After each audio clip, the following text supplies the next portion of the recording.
Hi, everyone. I'm Lorri Code, and I'm here with the beautiful and talented Kelly Resendez. And she has an amazing background. I'm so excited to share all the things that she does and grateful to consider her a friend, but she's also a powerhouse businesswoman, and she's also a mentor and leader for lots of women. So Kelly Resendez is passionate about helping people increase joy and achieve success by learning to think differently.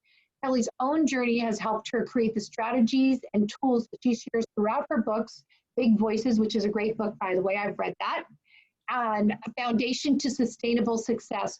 Currently, Kelly is an executive vice president at Loanpal, where she runs recruitment, training, and customer experience. At Loanpal, she uses the concepts of mindfulness, self-discovery, and goal setting to help her team achieve the company's objectives. Kelly runs Loanpal's women's mentoring program, and she's also a mom to 2 teenagers and lives locally in Roseville, California. So thank you for being on here with me. I am so grateful that you're here. Absolutely. I love it. You just have such a beautiful energy, even on the screen. I mean, you're glowing. So it's really, I'm very excited to interview you and for you to share some nuggets with us. But first, I would ask you, how did you end up in the industry you're in? Because was that typically a male-dominated industry, or is that just my perception? Yeah, well, I would say, I started in mortgage sales is really where I started, which definitely it's kind of a mixture. And there's definitely a lot more women on the back side of the business, like processing and other roles like that. And so, I ended up in the business quite honestly because I was in banking in college and somebody showed me their paycheck.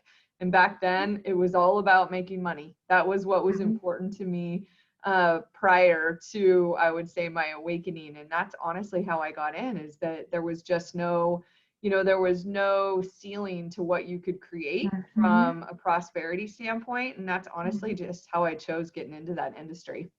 And you said something really intriguing. You said, prior to my awakening. Can you tell us more about that?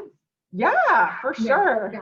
I used to refer to my former self as my billboard self. And as I have gone on this journey, I've realized that I really needed to integrate and really I am one person, right? My journey, I've been so many different aspects of myself along the way, but I don't have, I would say the same negative view of my former self that I used to. And that was a big piece of my personal growth and development journey. But in about 2004, I looked at myself at a season where, I was a very, high earning individual at that point. I had a lot of materialistic things that were going on in my life, but I was absolutely miserable inside.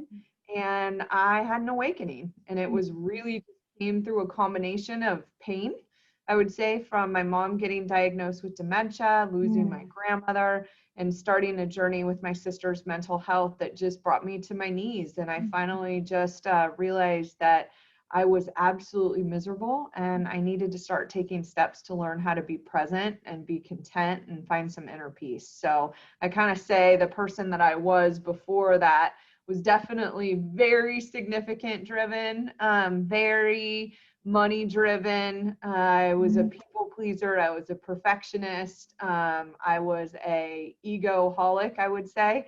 And after that, it's just been a long journey to unwind all those things in my life. And so did somebody come along to help you start that journey? So, because that's a big awakening that happened for you.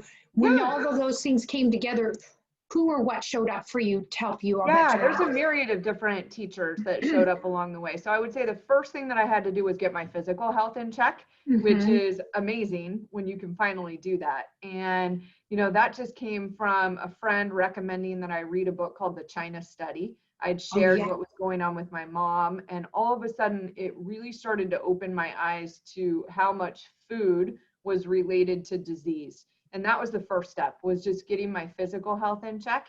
And different teachers showed up along the way right around then. A good friend of mine named Scott Harris, who probably one of the only people that speaks on Tony Robbins' stage, showed up in my life and shared a lot of wisdom with me. during that season about just health, wellness, you know, energy, things like that. And then I found Eckhart Tolle, who wrote Power of Now. And it was definitely a challenge to get through a lot of that. But when I finally got to that place of, wow, I need to watch my thoughts instead of be my thoughts.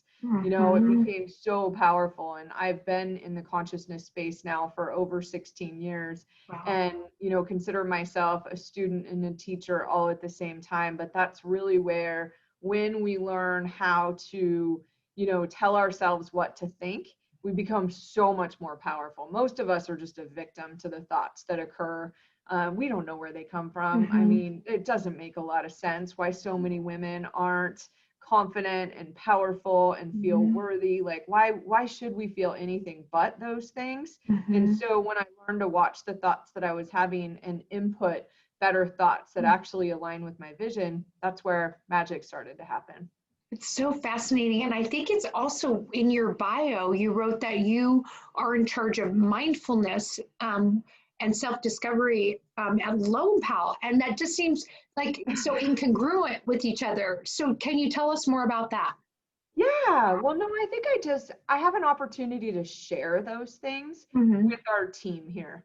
You know, if there's one reason why I came and started working with Hayes Barnard, who's one of our founders, it's that we aligned on our personal growth and development journey as being part of the reason for our professional success.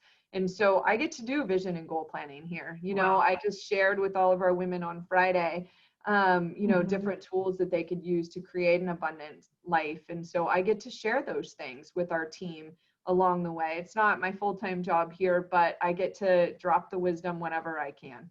That's so exciting. It's like a perfect blend. You have a really great. Well, our culture here is all about changing the world.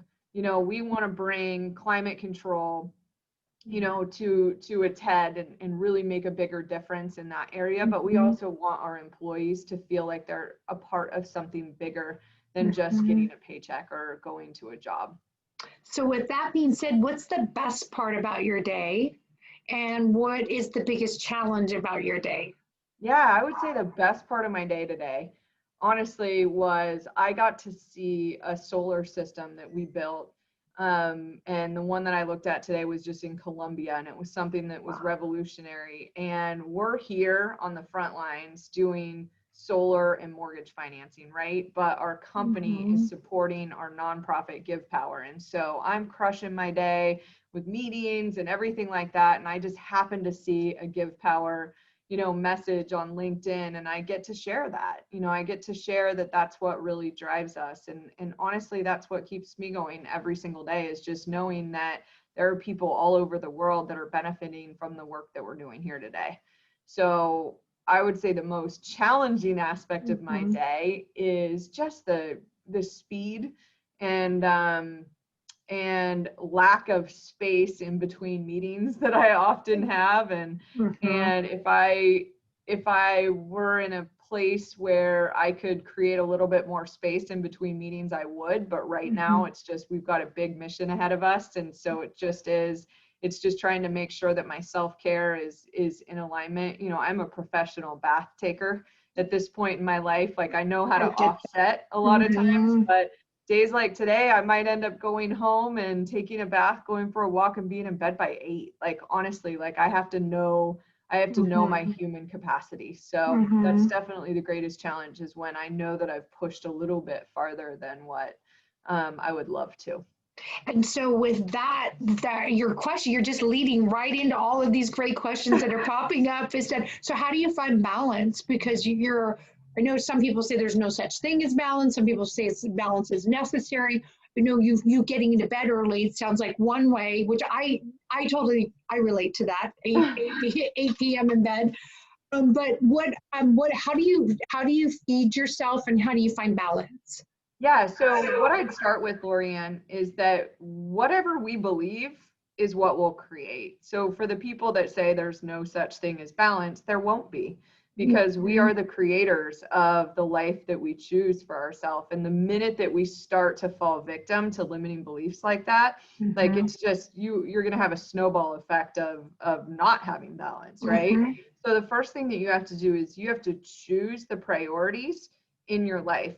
And, you know, I'm very methodical about how I prioritize my life every single day. It's just knowing, you know, my God comes first. So what does that mean? That means that the first part of my morning is given to him, or then it's my emotional and physical well-being. And are you showing up at my house tomorrow at 6 a.m.? Yes, I don't know if we confirmed yet. So, you know, things like that, where I've got to make sure all those priorities that are important happen before I get to work or before I start taking care of my kids, so that I just know that I stay in check. And so I honestly, I've created the world that I live in. You know, I get to choose what I do with my time. So many people just feel powerless and literally waste so much time doing things that they don't really need to be doing. I'm just really methodical about who I choose to spend time with.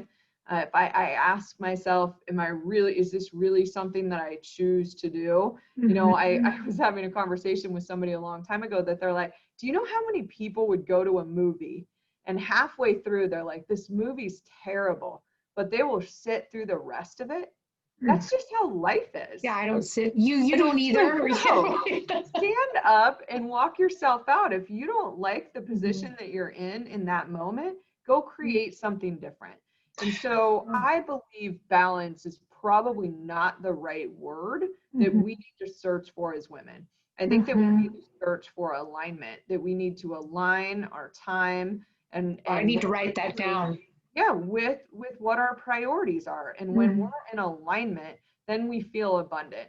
But I can probably tell you that a lot of the people that are listening feel like they don't have enough time, money, energy, love, whatever it is, you name it, they're in that state of scarcity, and abundance is created. It is a mindset that you get to choose, and it starts with having that vision for how you want to feel and feeling as if you're already there. Because if you focus on where you are today without having as much money in the bank account, or without having the body, or without having those things, you just create so much resistance towards what you're trying to create. It's never going to show up. It's like waiting for you to let go. And it's like you're swimming uphill, or you're swimming upstream all the time and trying to, going in the opposite direction of the flow. Which leads me to another question is, have you always been such a masterful boundary setter and choice taker? No. I mean, and how did you learn to be better at that? It's definitely come with a lot of challenging life lessons. And I think that this personal growth journey, we can look back on the person that we were yesterday that thought that we were really far and be like, oh, sweet pea, you weren't as far as you thought you were, right? And so it took me a long time to realize that I had a lot of codependent issues that were going on in my life. And I think many women struggle with codependence. We get a lot of our worthiness from nurture. We get a lot of our worthiness from just, you know, saving other people, taking care of other people. And in my situation, a lot of it was centered around my sister or her family. And it's just one of those things that it just took years to just finally detach from any and all things that would affect how I felt. My joy, worthiness, my confidence, and really just stay grounded in that place of, I must put myself first. I will have so much more to give if I stay in that space of just putting myself first. And I continue to work on myself.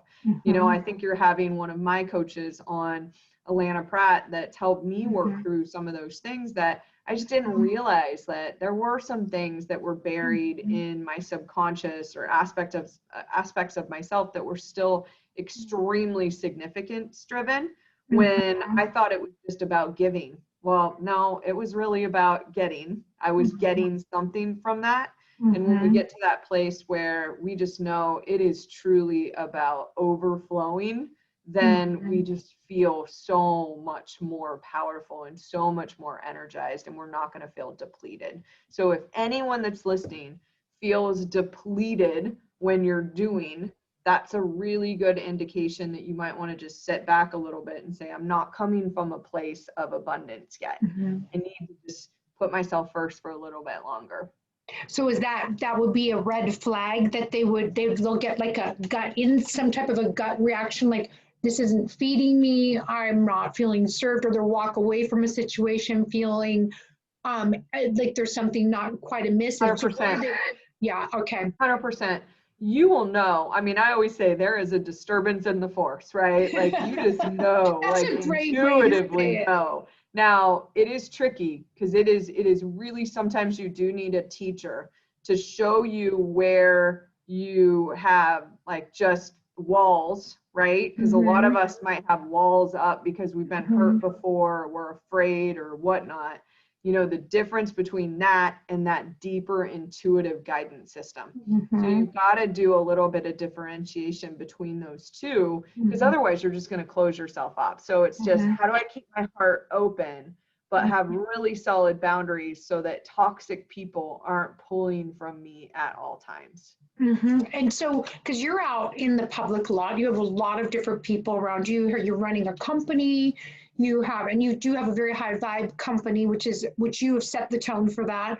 You have 2 teenagers, and you have, a wide variety of girlfriends and family members. And so and I know that we've talked, and you talk about energy being contagious. So how do you protect your energy?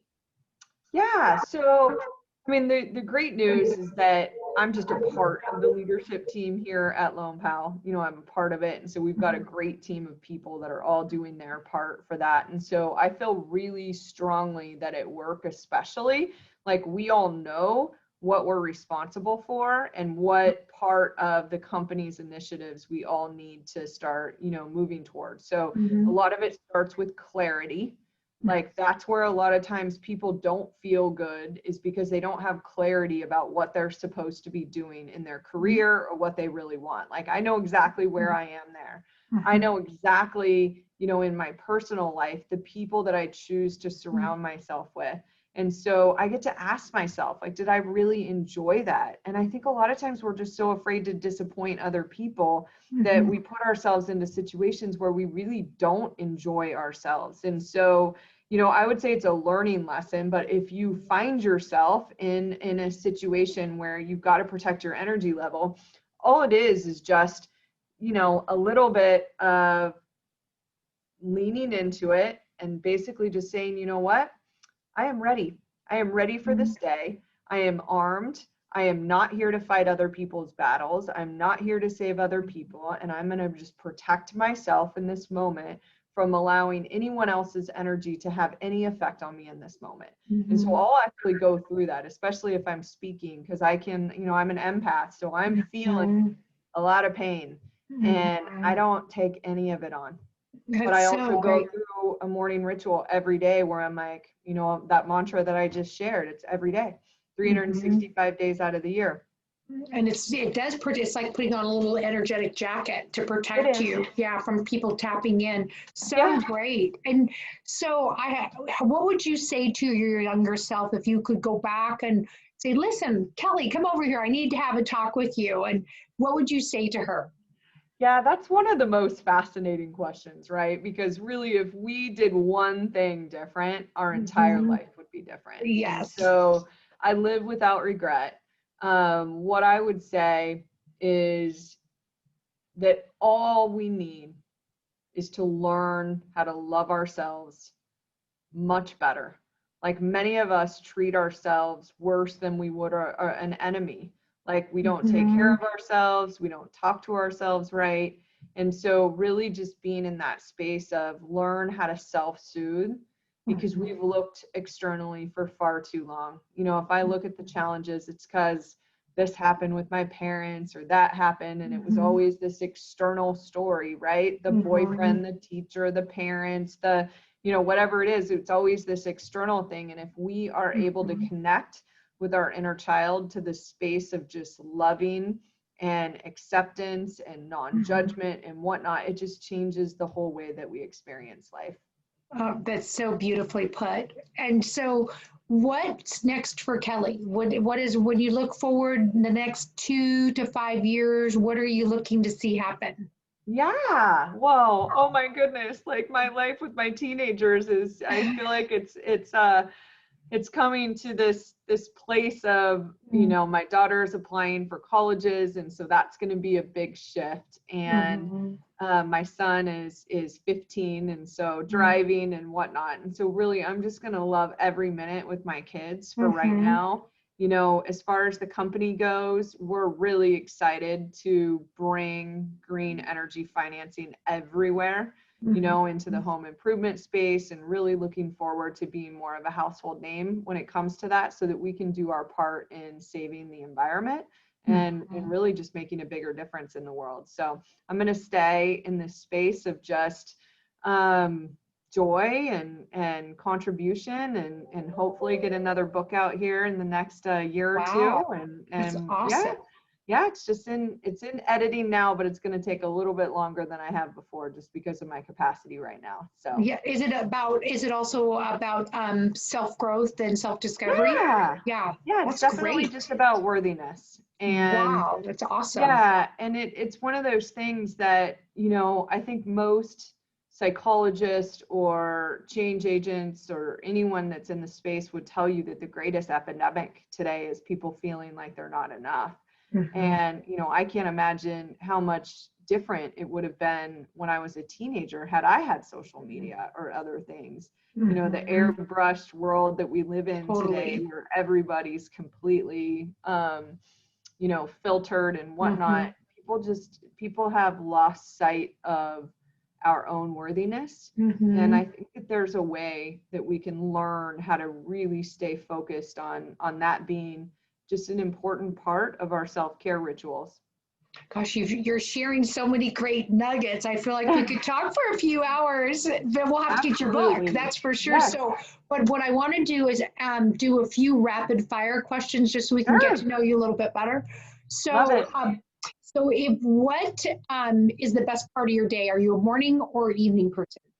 Definitely morning person. I look forward to my morning rituals, playing with my dogs, working out, that kind of thing. Every single morning I do tea, that kind of thing. And so I definitely love mornings. Tattoo or no tattoo? No tattoo. Okay. All natural. Sure. I know. Yeah. I feel like I know everybody else, and I'm like, would she be a tattoo? I was kind of like, I don't know about that. Dog. Yeah, no judgment. Love them on other people. No judgment. Love self-expression. No judgment. Yeah. I don't have any, but a lot of my friends do. So yeah. Dog or cat? Dogs. Definitely. And you've got to meet my new precious Bentley. Oh my gosh, the best. The best. He's a little French bulldog. Holy moly, you want love in your house, go grab one of those. Oh my gosh, I can't stop. I have to pay attention to you, and I want to just look at this little bundle of joy right there the whole time. Ocean or mountains? Oh, that's such a good one, because it's one of those 50-50s for me. I mean, I love the ocean. I love the sound of water. I love being on the ocean. I love deep sea fishing, but I also love the mountains and just being able to walk through the trees too. So that's a tough one. I got to go with both. You got to go with both. You're my first out of like 20, about 20 women. You're my first, both. What would be your most favorite thing or person to bring on a desert island? Ooh, my most favorite thing or person to bring on a desert island. Wow, this is a thought-provoking one. Like I would bring peanut butter. So doesn't that All right.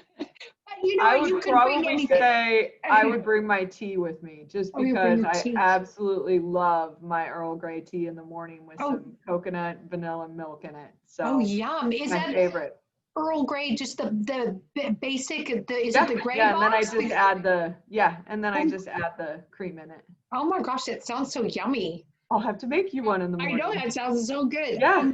Are you a sci-fi, mystery, or romantic comedy? Oh, romantic comedy. That is my one thing that I love to do, but it's also the one thing that I'll withhold from myself if I don't hit my weekly goals. Oh, that's a reward. That's great that it's a non-food reward. I love that. Yep.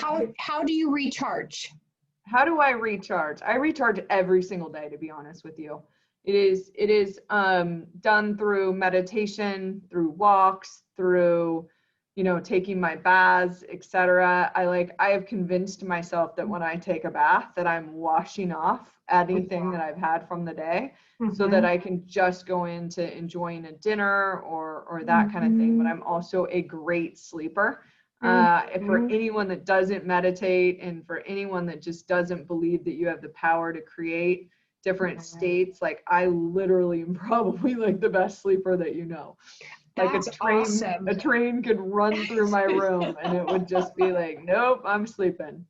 I know that's a gift. There's a lot of people who don't have that gift, and who would love to learn how to sleep like that. So hey, Dr. Joe Dispenza, I'm not kidding you. He's probably really? one of the greatest masters at you just being able to rewire your brain to believe anything about health, wellness, etc. Wow, that's a great reference. I'd love that. Yeah. Bucket list item, anything on your bucket list that you have not achieved, because you've achieved so many things or done or been. So what would be a bucket list item? Holy moly, if you saw my bucket list, I keep a pretty active bucket list right now, and I try to check stuff off on a pretty regular basis. So cool. Just did hiking in Sedona, which was amazing. That was on your bucket list. Yeah. But I would definitely say that my top bucket list item that I just look forward to when my kids are older is just traveling the world by yacht. And I just, want to charter a boat and just experience each space slowly and stay in different places as long as possible and just linger in whatever, cultures and other things, food, fun, entertainment that I find along the way. That sounds amazing. Yeah. So was the Sedona hiking, was that one of the last things that you checked off your bucket list? Yeah, that was the last thing that I checked off 2 weeks ago. That's great. I'd love to see your bucket list. I bet everybody'd like to see your bucket list because it's pretty exciting. You've done some pretty amazing things. Well, and it's one of those that I really hadn't had like a bucket list before, but being a part of a mastermind, it's actually called M1. That was one of the things that they had you do, was to create a bucket list. And I always had an idea of all these things that I wanted to do.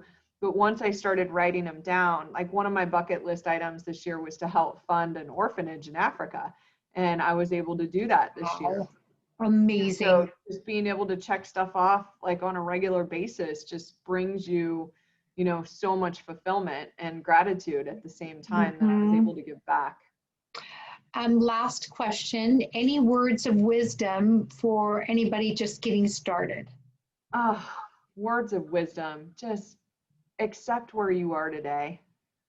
Just don't ever question where you are in your journey. Just know that this was the day that you were supposed to get started or be where you are, and get really rooted in being that future thinker that you can feel as if you've already created everything in your future that you can imagine. And our job is just focusing on what's satisfactory all the time. Just taking it back to what's working, what's great, what's joyful, instead of what's not working. It breaks my heart to see the number of people that just focus on what's wrong. If we chose to, you could come up with a long list of those things every single day. But you can also choose to focus on the things that are magical. You work with women and their health, and I brought so many women to you and asked you to support them and whatnot. And if we just focused on what our body's doing right now, like think about what our body's doing right now. We're breathing, we're detoxifying, we're hearing, our ears are vibrating, it's transferring into our brains, and we're thinking without even having to do anything. I mean, how magical are our bodies that we would put them down or focus on what's, not perfect. So just stay focused on what's beautiful and great, great in your life today. And that would be it. I love that. You have been just a joy and so many nuggets in this interview. I'm so grateful that I get to share you with the audience. So, people are going to want to reach out to you. So would you, like me to share a link, your contact information at the bottom of the, I will do that. bigvoicesrise.com. You can find my books, my tools, everything there. And hopefully I just run into somebody at an event at some point. Can you say that again? Big Voices? Rise.com. Bigvoicesrise.com. That's Yes. awesome. I love Yes. that because you are a big voice. And thank you for bringing all of your wisdom and joy into the world and putting together, a rock star lineup. So, oh, I appreciate you and all the referrals of the amazing women. You tracked who you are, and I'm grateful. So I will see you soon. Hang on one awesome. second. I'm going to go ahead.